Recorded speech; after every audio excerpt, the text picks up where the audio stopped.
માં જે વરસાદ થયો છે ઝોન પ્રમાણે તે પછી ઉત્તર ગુજરાત હોય કે પછી દક્ષિણ હોય કે સૌરાષ્ટ્ર હોય કે કચ્છ રીજન હોય ઓવરઓલ શું સ્થિતિ છે તે અમે આપને બતાવી રહ્યા છે। જો રાજ્યમાં મેઘમહેર અને આ કચ્છની વાત કરીએ તો કચ્છમાં જ્યાં 32% વરસાદ થઈ ગયો છે।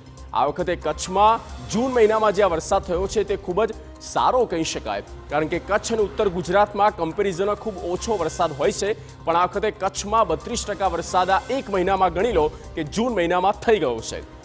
ત્યારબાદ વાત કરીએ, આ તો વાત કરીએ આપણે કચ્છ રીજનની, ત્યારબાદ શું છે ઉત્તર ગુજરાત। જો ઉત્તર ગુજરાતમાં દર વખતે દર સિઝનમાં ઓછો વરસાદ હોય છે, જે પણ આ એક કડવું સત્ય છે અને આ વખતે પણ એવું દેખાઈ રહ્યું છે।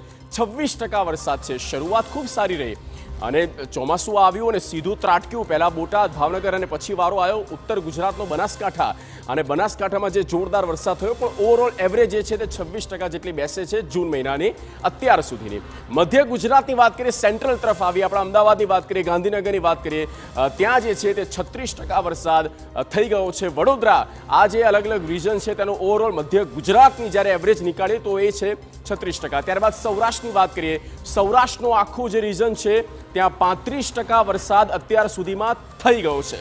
35% વરસાદ જૂન મહિનામાં થયો। અને દક્ષિણ ગુજરાતની અંતે વાત કરીએ તો આ દક્ષિણ ગુજરાતમાં જ્યાંથી શરૂઆત થતી હોય છે ચોમાસાની, ત્યાં છે 37% વરસાદ, એટલે કે રાજ્યમાં ઓવરઓલ એવરેજ 34% વરસાદ થયો છે। જે આગાહી આપવામાં આવી આગાહીકાર દ્વારા હોય કે હવામાન વિભાગ દ્વારા કે આ વખતે 100% ઉપર વરસાદ થવાનો છે, એ જ પ્રકારે ગ્રાફ અત્યારે જતો દેખાઈ રહ્યો છે। આ જે વરસાદ છે તે ખૂબ સારો કહી શકાય, સિંચાઈ માટે કહો કે પછી એ તમામ ડેમ માટે, સ્થાનિક નદીઓ માટે।